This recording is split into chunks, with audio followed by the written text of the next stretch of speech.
Hello everyone, welcome back to the channel. So we are looking into conquering economy series.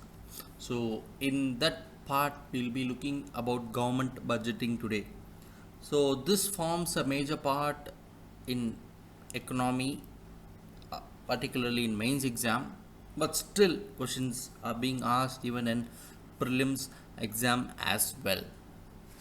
So do follow the lecture, subscribe the channel, and you will get more information or more lectures about UBC on different subjects. Guys, kindly hit the subscribe button and let's get into the lecture.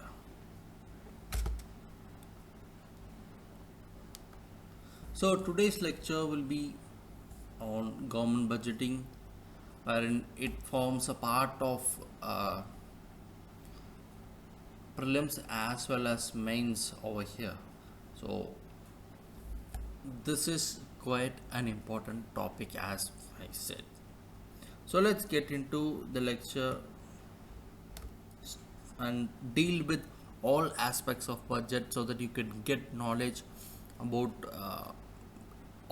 any question in budgeting you can ask, you can answer.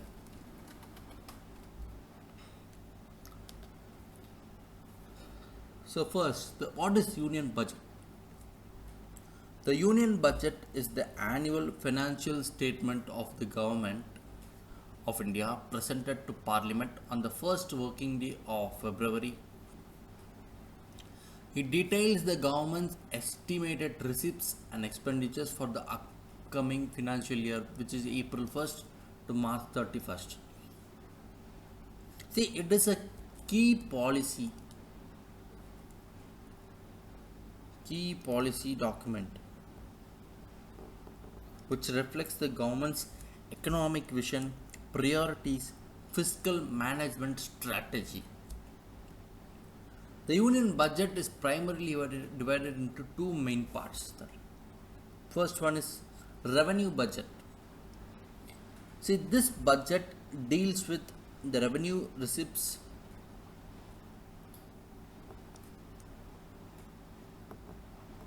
and expenditure met from those revenue. These transactions are generally recurring and do not create any sort of assets or liabilities for the government.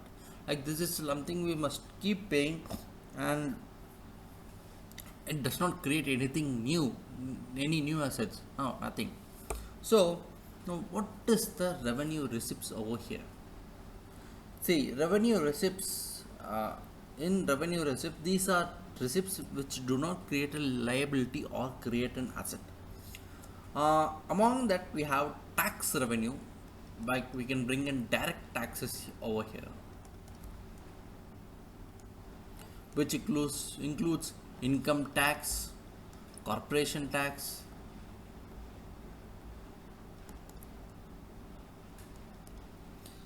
that's all. Like, as per Union Budget 2025-26, direct tax collection has shown a significant growth, indicating improved compliance and economic activity.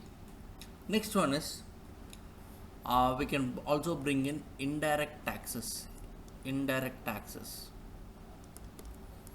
Such as GST, wherein a comprehensive multi-stage destination-based tax is levied on every value addition, and it subsumed various central and state taxes, which are excise duty, service tax, VAT. GST collections are critical examples of economic health and formalization. So along with that, we can add custom duties as well, indirect taxes. Now, what are the non-tax revenues? Like interest receipts, interest receipts are from loans given by the central government to the states, union territories, and public sector enterprises. Um, external grants.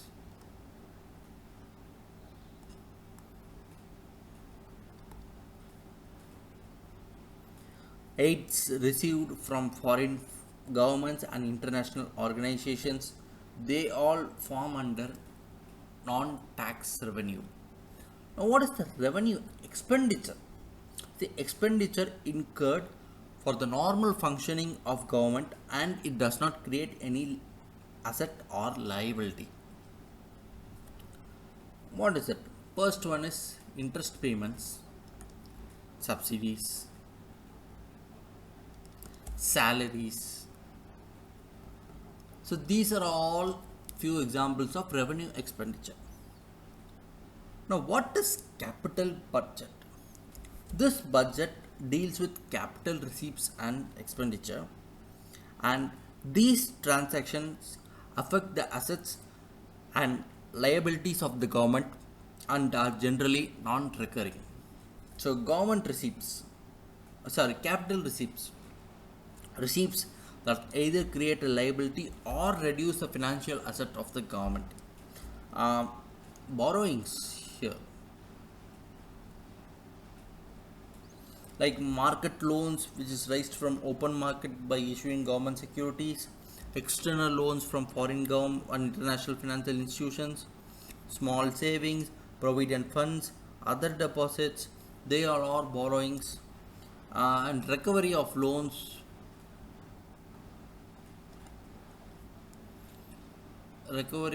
and advances, disinvestments.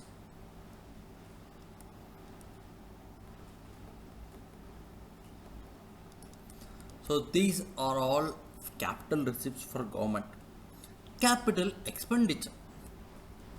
Expenditure that leads to the creation of assets or reduction in liabilities. And this is very, very crucial for long term growth.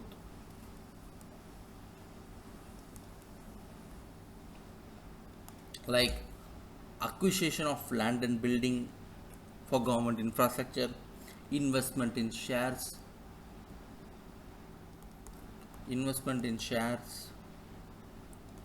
loans and advances by central government, like to states, union territories, and public sector undertakings, primarily for capital formation, infrastructure development.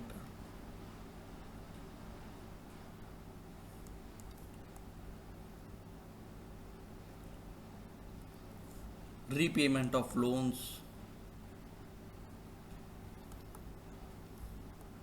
So these all belong to the part of capital expenditure. So hope you guys are clear with what is revenue budget and capital budget. So we have a PYQ to look at it. Which of the following is or included in the capital budget of the government of India? Like expenditure on acquisition of assets like roads, buildings, machinery, etc. Loans received from foreign governments, loans and advances granted to the states and union territories. See, this is an first point: expenditure and acquisition of assets like roads, building, machinery. So this statement is correct. As I told, capital budget creates assets and liabilities for the government, but revenue budget does not create any liabilities and budget, but it's needed for the daily day-to-day expenses, day-to-day running of government. Loans received from foreign government, and here, as I told, it's again capital budget list. When the government receives loan, it's essentially borrowing money, which creates a liability. So loans or source of fund for government are considered as capital receipts. So it creates a liability. So statement 2 is also included. Loans and advances granted to states and union territories. When the central government provides loans and advances to states and union territories, it's essentially lending money to the states or union territories. These are financial assets of central government and are considered as capital expenditure because they lead to the creation of financial assets. Or so statement 3 is also there. So this means that option 1, 2, option D 1, 2 and 3 both, option D is the correct answer. So now moving on with the types of deficit. Revenue deficit. So here the formula acts as revenue expenditure minus revenue receipts. See, a revenue deficit implies that the government is borrowing not for investment or asset creation but to finance its day to day administrative and consumption oriented expenses. This is considered undesirable as it indicates dis-saving by the government adds on to the public debt without generating any source of future income and can lead to inflationary spiral if financed by printing money. It shows the government's inability to meet its current expenses from its current income. This revenue deficit was seen during or before 1991 economic reforms, 1991 LPG reforms in India. Government did not have money to even run the day-to-day expenses, so it had to borrow money. So this is a revenue deficit. What is effective revenue deficit? It is nothing but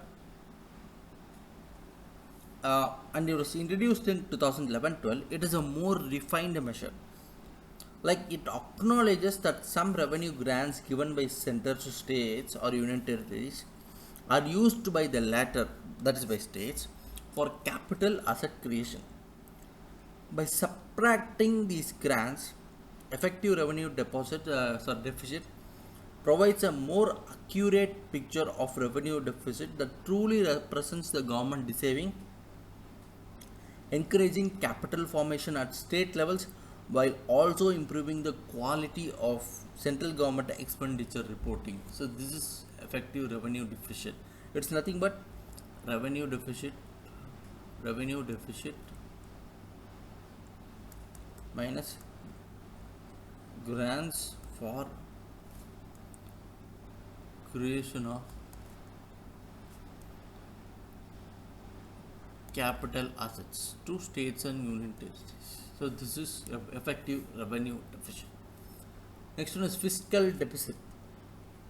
It is total expenditure,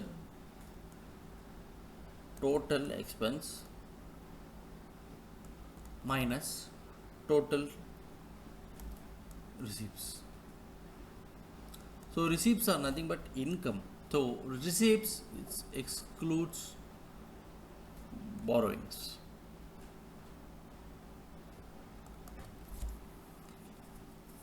See, this is the most widely watched indicator of the government's fiscal health. It represents the total borrowing requirement of the government from all sources to meet its expenses. A high fiscal deficit can lead to increase in public debt, inflationary pressures, crowding out effect, or even erosion of the confidence of investors. So India has successfully met its fiscal target of 4.8% of GDP for financial year 24-25, and the government has laid out a tighter target of 4.4% for fiscal deficit for financial year 25-26 as part of its fiscal consolidation guide path. So this is something which is very much needed for the government to reduce the public burden or public debt and focus more on economic growth. Next one is primary deficit. It indicates a current year's borrowing requirement excluding the burden of the past debt. A zero primary deficit means that the government is only borrowing to make interest payments on previous loans and not for any fresh spending beyond interest obligations. It reflects the government's current fiscal effort and its ability to manage finances without increasing the debt stocks from its current activities. A decreasing primary deficit is a positive sign of increasing economic or fiscal health. So, fiscal deficit, primary deficit is equal to fiscal deficit minus interest payments. So, this is a deficit. So, hope you guys are clear with types of deficits, revenue deficit, effective revenue deficit, fiscal deficit, and primary deficit. Now, what are the means of deficit financing? First one is market borrowings. The primary and the most significant source is market borrowings, wherein the government borrows from public, commercial banks, financial institutions, or even RBI by using the dated government securities and treasury bills. So through this means government borrows. External borrowings, loans from foreign governments, international financial institutions like World Bank, IMF, ADB, and foreign commercial banks. See, external borrowings are usually long-term loans. Small savings and provident funds. Funds collected from various small savings schemes such as public provident fund, national savings certificates and provident funds, employees provident funds are typically parked in the national small savings funds, which is then lent to state and central governments. So, withdrawal from cash balances. The government maintains cash balances with the RBI. It can draw down these balances to meet the temporary mismatches between receipts and expenditures, and this is a short term measure in general.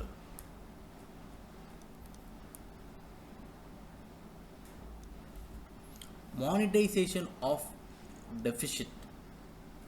This involves the RBI purchasing government securities in the primary market or providing ways and means advances of overdraft facilities. See, while providing immediate funds, it increases the money supply, potentially leading to inflation if not aligned with the productive capacity. Since 1997, India has largely moved away from direct monetization of deficit to ensure greater fiscal discipline and allow the RBI more autonomy in monetary policy. Market based borrowing is preferred more than monetization of the deficit. So, this the means of deficit financing is done. So, moving on with fiscal policy and deficit financing in India.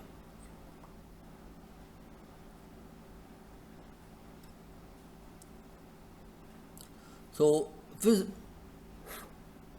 fiscal policy refers to the government's use of taxation, public spending, and public debt to influence the economy. Fiscal policy in India plays a crucial role in economic growth. See, through capital expenditure in infrastructure such as roads, railways, energy, which has a higher multiplier effect, and by providing incentives for private investments. So, this promotes economic growth. Achieving price stability by managing the aggregate demand.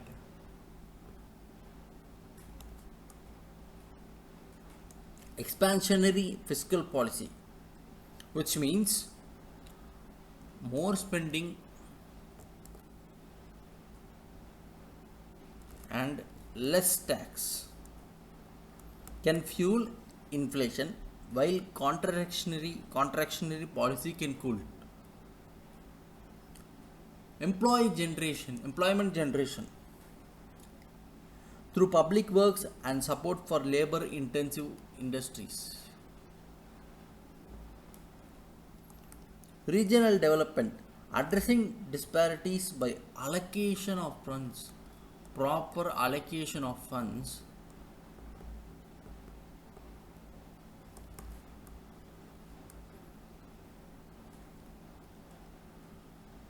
to less developed region.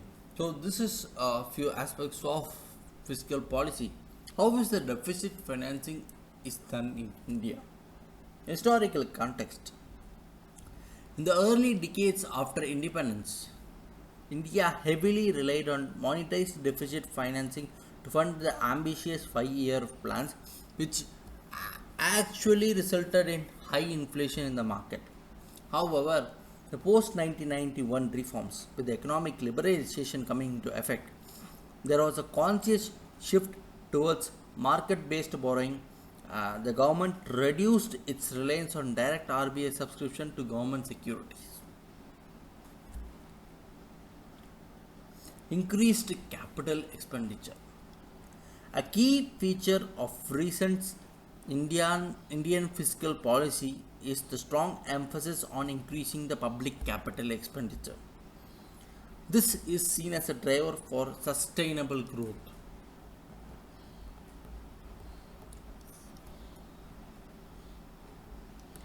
Which helps in creating assets,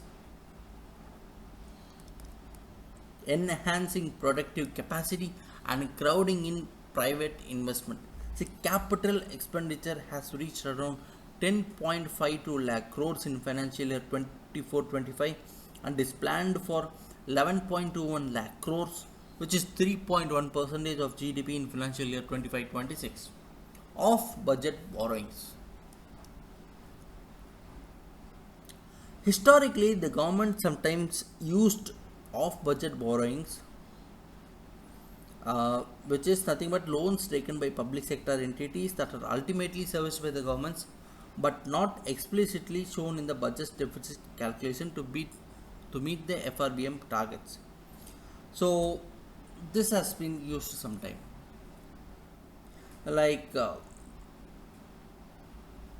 has been concerted effort to bring these borrowings on budget to enhance the transparency. The center, for instance, has included off-budget borrowings in the regular borrowing ceiling for states, which led to significant reduction in such practices and promoting greater fiscal discipline. Next one is revenue mobilization. Continued effort to enhance the tax collection primarily through GST and digital tax administration. India's direct tax collection has risen and GST compliance has improved, which leads to higher revenue. So, we all dread with financing, deficit finance, budgetary, all those stuffs, fiscal policy, and now let's look about the budgetary process in India. How is a budget prepared? Preparation of budget. See, the Ministry of Finance Budget Division issues a circular to all ministries, departments, states requesting their expenditures and revenue estimates for the next financial year, wherein the detailed estimation is given. Scrutiny and consultation is done by Ministry of Finance. Pre-budget consultations with the finance minister, along with various discussions with various stakeholders, economists, industry associations, etc. And the finalization, finance minister along with consultation with prime minister makes the final decisions on key allocation and tax proposals. The budget documents are then printed maintaining high secrecy. Presentation to Parliament. The finance minister presents the annual financial statement, which is Article 112 of the Indian Constitution and the budget speech in the Lok Sabha. It highlights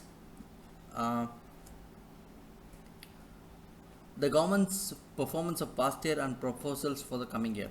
The key budget documents include annual financial statements, demand for grants, finance bill, statements mandated by FRBM Act, expenditure budget, receipt budget, budget at glance, expenditure profile, etc. And next comes general discussion. Members of the Parliament engage in a broad discussion on the budget's overall proposals and major policy initiatives. No detailed discussions on individual demand occurs at this stage. The finance minister replies to the general discussion. Next happens a scrutiny by departmental standing committees. Here, Parliament adjourns for a few weeks, typically 3 to 4 weeks after the general discussions. The demand for grants of various ministries are referred to the respective departmental standing committees of Parliament. There are 24 such departmental standing committees wherein they discuss the demands in detail, scrutinize the proposed expenditures, discuss policy aspects with the ministry officials, and prepare reports. These reports are submitted to both the houses of parliamentary and are recommendatory, which means they are not binding. They are not binding on the government. Government may either follow or may not even follow. Next comes voting on demands for grants. After the reports are received, the Lok Sabha takes up ministry-wise discussion and demands on votes on for demands for members can move cut motions. Sometimes, due to time constraints, not all demands are discussed. So next comes the passing of appropriation bill.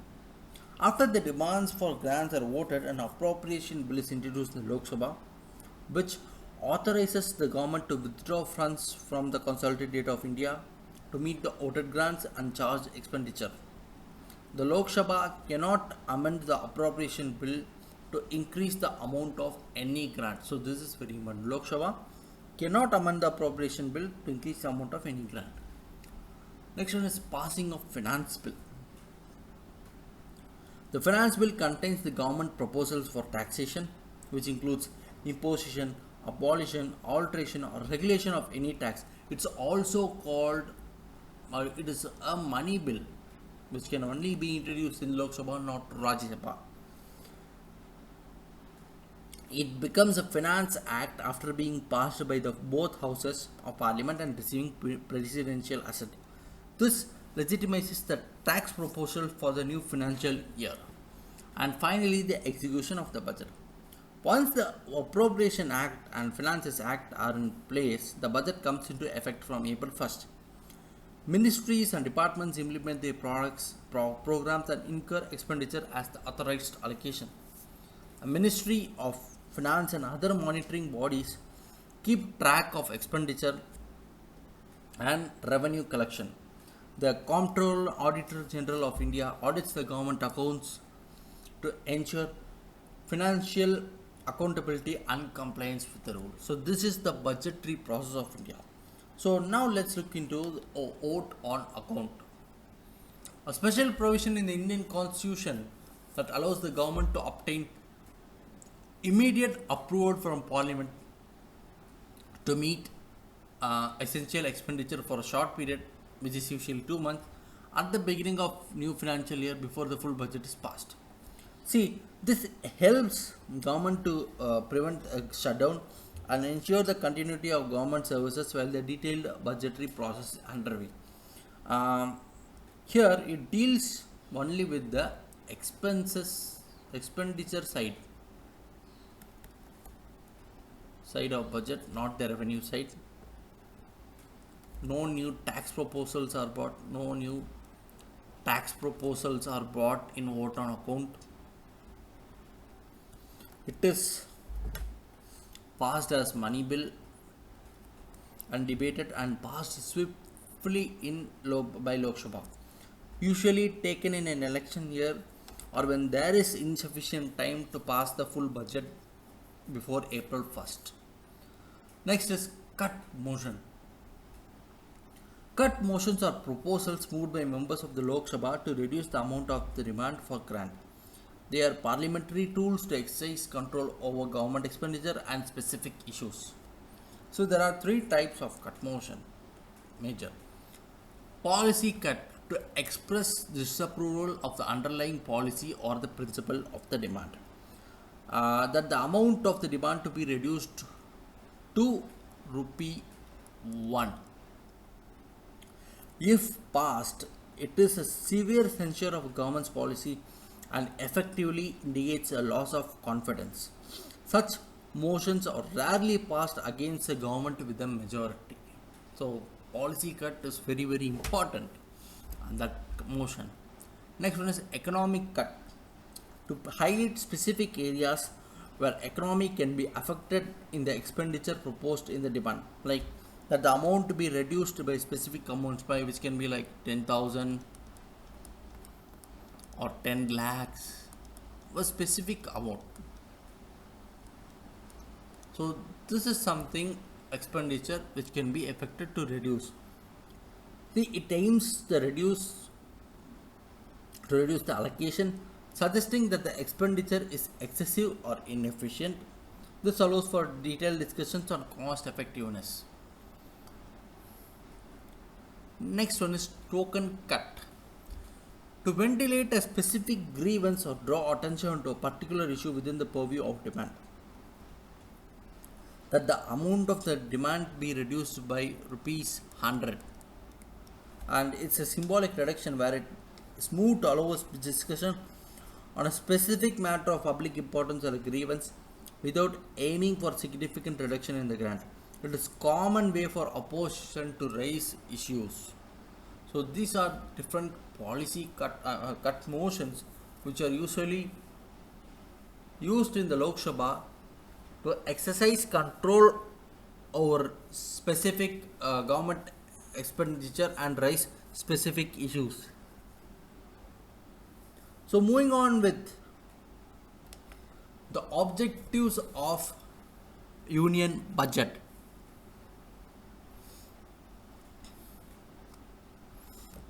Resource mobilization to generate adequate financial resources through taxation, non-tax revenues and borrowings to meet the government's expenditure needs. Allocation of resources which can be done to distribute funds across various sectors, agriculture, industry, services, social sectors like health, education, in line with national policies and national development priorities and policy goals. Promoting economic growth by stimulating investment in both private and public sectors, fostering conducive business environment and directly investing in growth enhancing infrastructure projects, reducing income and wealth inequalities through progressive taxation, subsidies for essential goods, social welfare programs targeted at vulnerable sections of society. Next one is managing public debt, ensuring that government's borrowing remains within the sustainable limits to avoid excessive interest burdens and maintain the fiscal health. Finally, it's fiscal transparency and accountability. The budget process aims to provide a clear picture of the government finances and hold ministries accountable for their spending and performance. So these are objectives of budget in India. Now moving on with the economic classification. This classification categorizes government transactions according to their interest character, economic character, leveling impact on various economic aggregates like consumption, saving, investment, income, and reclassifies expenditures and receipts into economically significant categories. To facilitate economic analysis and national income accounting, it helps answer questions like how much of the government spending is on consumption versus investment, how much is transferred as subsidies or interest. So economic classification does these types of questions. So what are the key categories here? Current spending, consumption spending, current spending on goods and services for day-to-day activities like salaries of government employees, purchase and office supplies, they are all into key categories. Capital formation, expenditure that lead to the creation of physical assets like infrastructure, machinery or financial assets are into the economic classification. Transfers, payments made by the government for which no direct good or service is received, which include interest payments, subsidies, pensions, social security grants, benefits, grants, they are into the transfer payments. Net lending, it's nothing but loans and advances provided by the governments to other entities, and less payments, repayments are received. Benefits. What is the benefit of economic classification? It provides a clear picture of the budget's role in driving the aggregate demand, which fosters the capital formation and redistributing income within the economy. So, this capital formation and redistribution of income is very important. Now, let's look at a PYQ here. Which one of the following situation best reflects the indirect transfers often talked about in media recently with reference to India? So here, the first point, an Indian company investing in a foreign enterprise. So let's make it simple actually. The option A, Indian company investing in a foreign enterprise and paying taxes to foreign country and the profits arising out of investment. So this is not indirect transfer. This is a part of taxation. A foreign company investing in India and paying taxes to the country of its base and profits arising out of its investment. This again comes under taxation. An Indian company purchases tangible assets in a foreign country and sells such assets after their value increases and transfers the proceeds of India. This is direct asset purchase and sale. Asset purchase and sale. The company transfers shares and such shares derive their substantial value from assets located in India. So this is this is the answer. Option D is the answer.